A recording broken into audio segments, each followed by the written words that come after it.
Hello and welcome back to Down the Track. Today I have with me a special guest. He's back on the pod, Mr. Rayan Ahmed. How are you doing, man? I'm fine, Ustad bhai.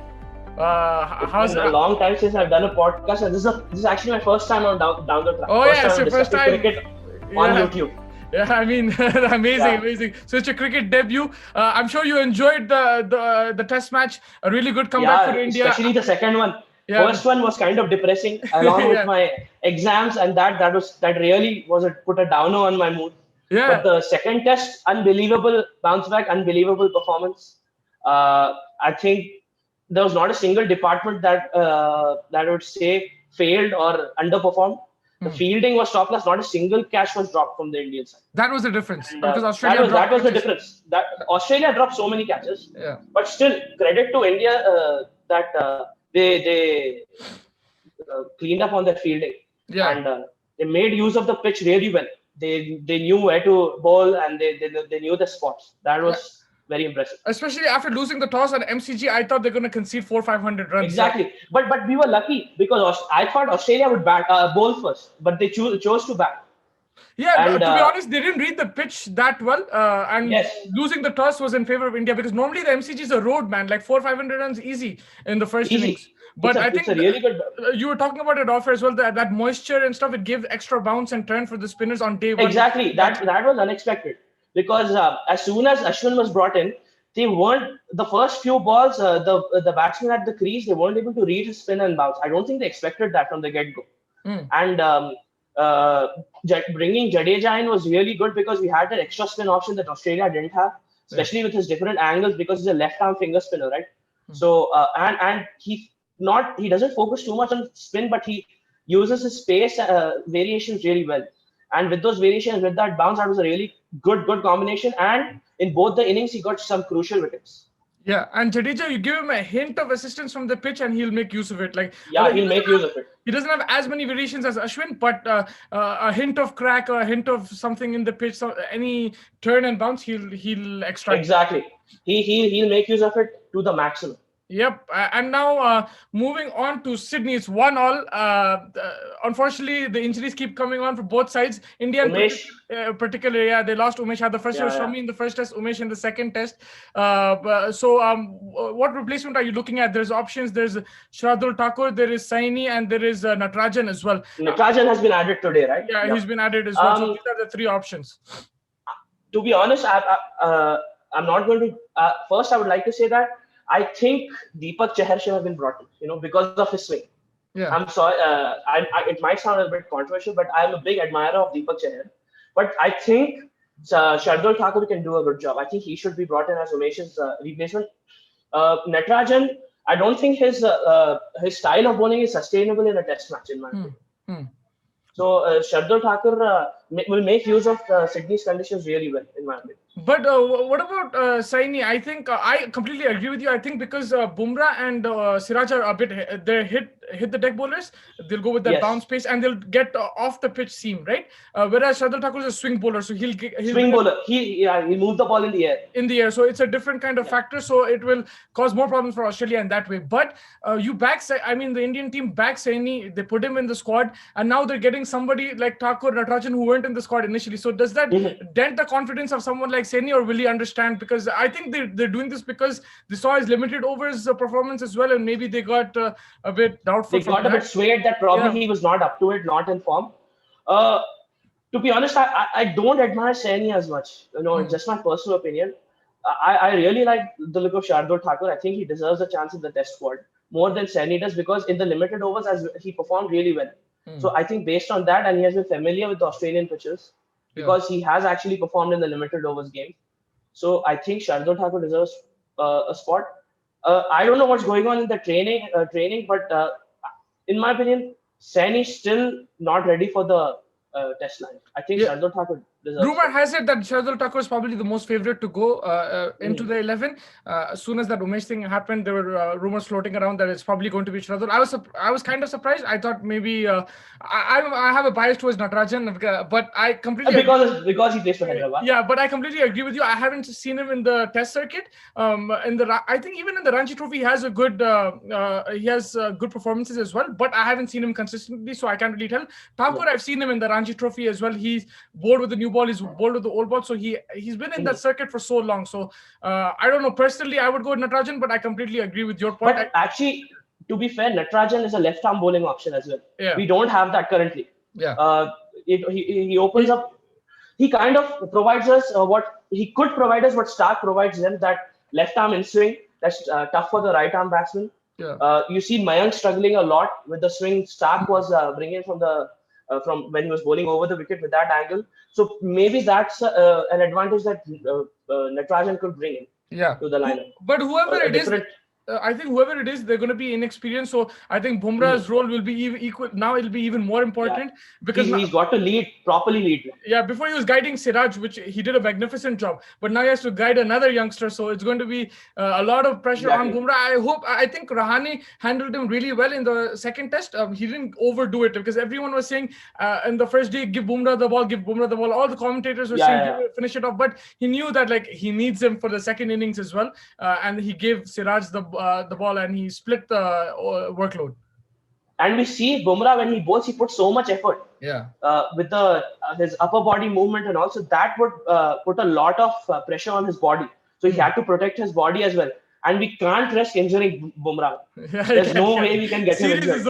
He has to. Yeah. He just cannot get injured. I'm sorry. He can. Yeah. So I think that was smart captaining by Rahane, and he'll have to continue that in the next two tests. And the way he brought Siraj into the attack, that gave Siraj confidence to.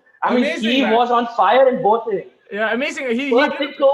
The first session, he didn't give Siraj even one over. He just kept telling him warm up, but he never gave him the over. He waited for 3 wickets to go. Yeah, and yes, it worked out because Ashwin was bowling amazing. He got the bounce, but at the same time, it settles the nerves of the youngster. So I think in both ways, it was a brilliant move from Rahane. But sorry, you were going to say something? No, I was not saying anything. So moving on, so that's the bowling done. You're going with Thakur, and then now Rohit Sharma, man, he after all that controversy, all the confusion, everything, he's in Australia. He's done his 2-week quarantine. The hard quarantine. He didn't step out of the hotel room. Now he started practicing as of yesterday, and he'll do another fitness test. If he's fit, I don't know about you, but I think 100% he's going to play. And if he does play, do you think a week is enough? Sorry? Do you think a week is enough to get him in? I look at it this way, right? If he wasn't going to play, they wouldn't have flown him out and set him there for 2 weeks. That's how I look at it. And to be honest with you, he did a fitness test in India, so they must have calculated that he's going to sit 2 weeks in the hotel here, and then calculated this is his 1 week of nets and everything. And I think with all that, he should be fit unless he picks up a fresh injury. Yeah. My viewpoint on this is if they rest Rohit for this test, they're simply playing for the draw. They are not going for the win, Indian team, in my opinion. If Rohit plays this, then they're going for the 3-1. They want to win this test as well and the next test. If they rest Rohit for this test and then they bring him in the final test, then they want to get a draw so that we go level 1-1 and then try to win the next test. We don't know how the Sydney track will play, but I still think 1 week is not enough to bring Rohit in there. In my opinion. Yeah, sorry. Sorry, what were you saying? No, go ahead.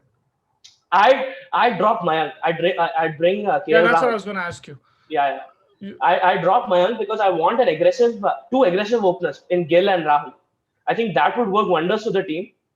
If we are to bring Rohit in, then I drop Vihari. You drop Vihari. Yeah. So that's what I was going to ask you, because Rohit against the new ball, we only saw him open in India in test matches. We haven't seen him open overseas. So, and we know his foot movement is probably not the sharpest. So he could suspect. Yeah, he could struggle against Mitchell Starc. But at the same time, I feel that they've backed him as an opener. He's going to open. I think he's going to come in place of Mayank Agarwal and he's going to play. Because, bro, if you look at it this way, 2 weeks, he's been in the quarantine. He was in India before that and everything. They wouldn't have done all that if they weren't going to play him in the third test. And in terms of fitness, I think he does look fitter now. And he did a fitness test, which he passed. So I think he won't be 100%. Don't get me wrong. It's going to be difficult because suddenly you're coming in. He hasn't had any match practice. He hasn't played a warm-up game or anything like that. So he won't be 100%. But I think because of it's Rohit Sharma, the stature of the player, the talent he has, and I think, like you said, they probably want to go for the kill. They want to, and also you have to look at it this way. Rahane then has a leader also in his team. He has someone. Exactly. He's got apart from Ashwin, he'll have Rohit Sharma as well. Exactly. So he'll have Ashwin. He's got some support. Yeah, so I think for Rahane, it will be a big. And the fact that they're both Mumbai cricketers. Yeah, that would also work in favor. Exactly. And honestly, if you look at it this way as well, it's a psychological game as well. Australia, like, oh damn, this Rohit Sharma. They're not gonna think, oh, he's in quarantine, this, that. They're like, oh my god, we have another big player that we have to watch out for. And also Agarwal, I think it's rough on him. He scored like 1,000 test runs. He's had an amazing year, 2 double hundreds. But at the same time, I think there is an issue now. He changed his stance a bit. His backlift. He's not playing the swinging ball well. He's not playing the in-swing. The reason is I think his backlift has become too high. So by the time the ball swings in, he's getting late onto the ball. Yeah. And we saw that in both innings. He's getting caught out LBW a lot. I mean, he's susceptible to the LBW, and Stark is making full use of it. Yeah. He's trying to get that opener down early. Yeah, but to maintain his confidence, I would just, if I was the management, I would tell him, listen, like, we back you. You had an amazing year, everything. But right now, like, Rohit is our opener and everything. So we're going to go with him. But you continue to practice and everything. You'll be in our scheme of things. But right now, we're just going with Rohit. But, Samir, this is where I disagree with you. I don't think if we bring Rohit Sharma in, I think we should drop Vihari. And if we drop Mayank, I think KL Rahul needs to come in. Because I think since he's been in Australia longer, he is more used to those pitches, and he'll be far more effective as an opener than Rohit will be, because as you said, he's struggling with the swinging ball, and he provides that fear factor in the middle order that we don't currently have. Because if he comes in for Vihari, if he comes in for Vihari, then the Australian bowlers will have a whole lot more to think about because of the name Rohit Sharma. That's it. That would put a lot of pressure on the Australian bowlers. So I think we drop Vihari and bring Rohit. I don't completely disagree with that, to be honest with you. It's a very good, different way to look at it. But there's two things for that for me. I think, first of all, Vihari hasn't done much wrong. Like, yes, he played a bad shot, the sweep, but that partnership with Rahane, it stabilized the innings because they were like 60 for 3, 70 for 3. They took it past 60 for 100. 3. Yeah, so crazy, right on the dot. So that built the partnership. It crossed 100. It calmed the nerves a bit, and he looked good, to be honest with you. He just played a false shot. He wasn't beaten or anything, so there was no weakness there. So I don't think Vihari's done much wrong. And another thing with that is Rahul. Do you remember his last test? It was in Australia in 2018. And 2018, right? Yeah, and he was struggling against the new ball. Rahul is in amazing white ball form right now. So it could translate into red ball form, but he still has those scars of 2018. You know what I mean? I understand. Rohit doesn't have that. Rohit came in the middle order in Australia, and not too many weaknesses. I think he batted decently. I would agree with you. I want Rohit to bat in the middle order, but I just feel the way the team is set up, they're not going to do that because they backed him as an opener, and that's it. I completely agree. I think the new ball, I would rather somebody else face it, and then Rohit comes in the middle order, and he has that impact of Kohli because a big player is coming in. Yes, he gets out early, then they get that extra boost, Australia. So I completely agree with you that he should bat in the middle order, but the way the team is set up, I don't think he will. And also, I don't see a cause for Vihari. What about opening with Vihari? I'm not sure about opening with Vihari. I haven't seen him open. I don't know his stats while opening. In the MCG Boxing Day in 2018. He made like 30 odd, I think, but the problem was there was an issue with the short ball against the new ball. Oh, okay. But I'm just saying because he hasn't done too much wrong, you can't really drop him. But I still believe Rohit just provides us with something different in the middle order. Basically, your point is Rahul and Rohit are two big Indian players and two big players to be sitting on the bench. Yeah. And they would just, in my opinion, they take us to the next level because of Mayank's struggle with the swinging ball. That's my only concern. Yeah. He had last 2 innings, and even in the first test, he struggled with the in-swinger. Yeah. No, I think fair enough. You made some valid points there. Let's see how it goes. We'll find out probably a day before the test match. India's announcing it early, the 11th. Yeah, they're announcing it 2 days in advance. Yeah, so we'll find out pretty soon. I actually have a question for you. Are you concerned about Pujara's form? Yeah. Because after the 190, he scored 193 and 124 last time out in Australia. Yeah. And now he has scored, how much has he scored? He scored a 42, I think, a Yeah, 17. 42, 43. Yeah, that's it. Yeah, that's his highest score. So what are you concerned about his form? That he's not 100%. able to I put think, back the ball? yeah, I think Cummins has his number, man. And what's Yeah. concerning me is that he's finding his edge. He's getting proper beat in Pujara, and like he's supposed to be our solid player, the guy who's Solid player. Yeah, He's supposed to be a Manus Labuschagne kind of. Yeah, like it should be really difficult to get him out. I think we saw that in the first innings. He played like 160 balls. Like this is Pujara. This is like what he's going to do. He's going to tire the Australian bowlers. But now he's getting out quickly, and that too to one particular bowler. Cummins is causing him problems, and I've seen him. Even Lyon in the first test was causing some issues in the first innings. So I think it is a cause for concern. I think he needs to move his feet, man. He's a bit slow with his feet. Exactly, that's what I noticed. Yeah, he was too slow on the ball when he was trying to, even on the back foot he was struggling. Yeah, I noticed that, not just the front foot. So I don't know what it is. Maybe he just needs to get that feet going because he hasn't played cricket. He didn't play the IPL or anything like that. Exactly. He hasn't played a lot of cricket. So maybe it's going to take some time. Maybe it's rushed. But at the same time, this is going to play at the back of his mind, especially when Cummins they're going to attack him. These Australians don't let go of anything. They know that Cummins has got him. They're going to get Cummins straight away when Pujara comes into bat. So he'll need to work on his feet, I think, even get his hand-eye coordination proper. And I think take as many balls because Pujara is that type of player. I don't personally agree with it because it puts pressure on the other batsmen, but that's his style. So take as many balls as you want. Try to rotate the single even if you're not getting the boundaries, and then see how it goes. Because I think if India want to win the series, Pujara has to score 100. These last two tests will be detrimental. Pujara's form will be detrimental to the result 100%. For Indians' performance in the last two tests because he's one of the most important players. Yeah, he solidifies the innings so well. Yeah, a controversial question I would like to ask you one more. Yeah. Would you consider moving Rahane up to number 3 and bringing in Rohit Sharma for Pujara? No. I heard this somewhere. I heard this somewhere else as well. I don't remember where, but no, because the thing is, one down is Pujara for me. I wouldn't mess with that batting order. The thing is, Rohit Sharma, I don't mind him batting at 4-5, but I think number 3, then I don't know, then just might as well open with him, right? With Rohit, because he's going to practically face the new ball. So I would rather give Pujara a couple more innings. I think he needs to play the whole series, Pujara. He had such a good series last year, 2 years ago. Yes, I think also, rustiness plays a part. Rustiness because he hasn't played since, I think, January. Yeah, until Jan-Feb. I think New Zealand was his last tour. So that's going to be a factor for sure. But at the same time, he's your number. You don't want to play too much tinker. We've seen the Indian team chop and change, and it's caused a lot of confidence issues. So we need some continuity now. Yeah, continuity. Even if he doesn't perform in the next test, continue to back him because you know what he's capable of. Exactly. And definitely get Rohit into the team, but in a different either opening, which I prefer. I mean, which I think the team will prefer, or the middle order, what you prefer. I think that's how they should go 100%. And you don't want to Pujara, that's been his role for 4 or 5 years. Rohit has never played one down, so that's also a factor. You don't want to suddenly bring him in that position. But also, I think that wraps up India's. Now let's just talk a bit about Australia before we finish. Yeah. There's a lot of. Opening pair is there's a lot of concern now. About the opening pair, right? Yeah, after 36 all out, they were so confident in everything. Now the Aussies are on the back foot with Burns has suddenly they've taken him out, and Warner and what's his name?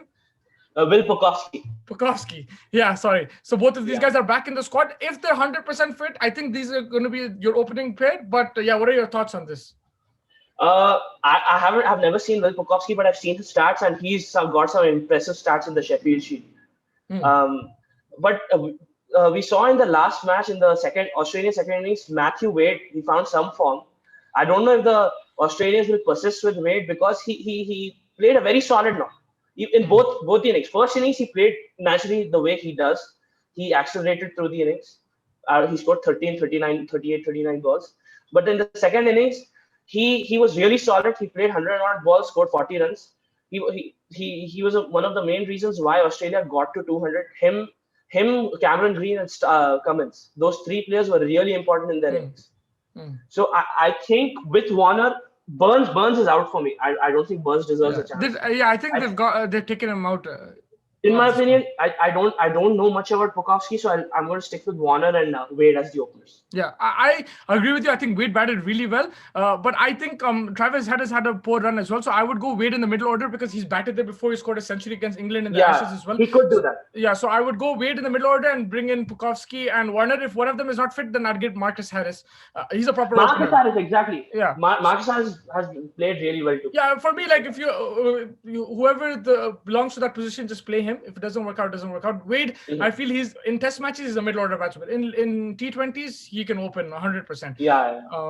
And it's going to be interesting to see. Rishabh Pant is getting into his head right now. And I think I was really impressed with Pant. I really love that. I love that. Yeah, like we haven't been mean enough. We haven't been mean enough. Yeah, I think that was a master stroke, to keep Pant behind the wickets. You just don't see that with Saha.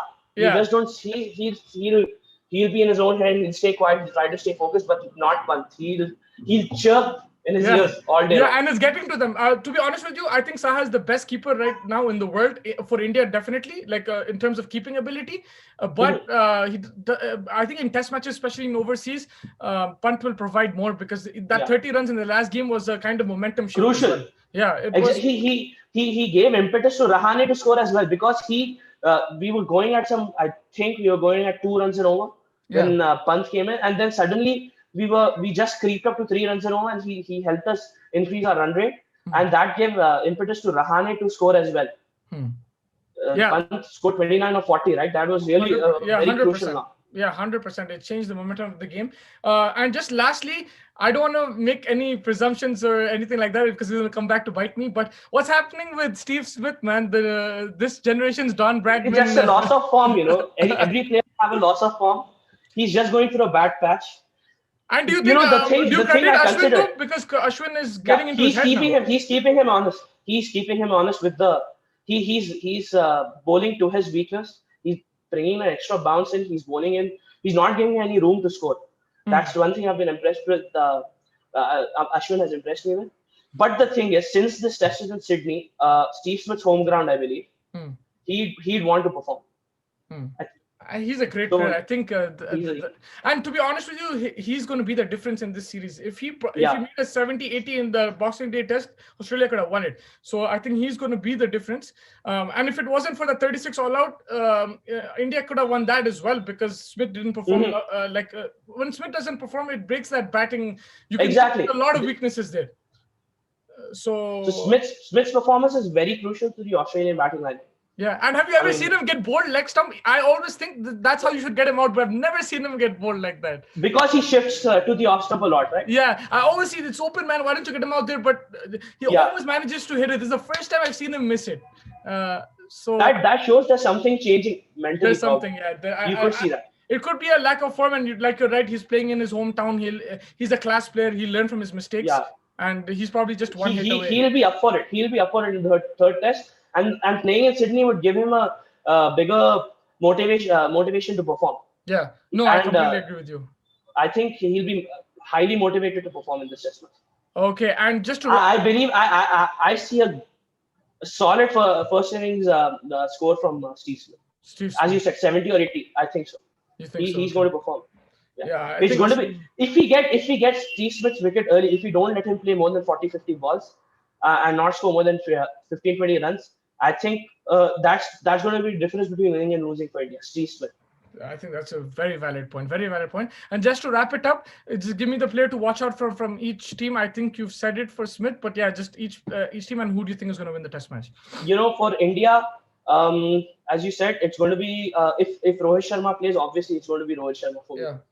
I want to see how he performs. Yeah. And for Australia, I'm going to go with a bit of a controversial choice, but I think Cameron Green.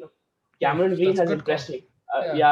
He looked really good in that second innings at MCG. Yeah, he really looked good, and that would give him confidence as well going into this third test.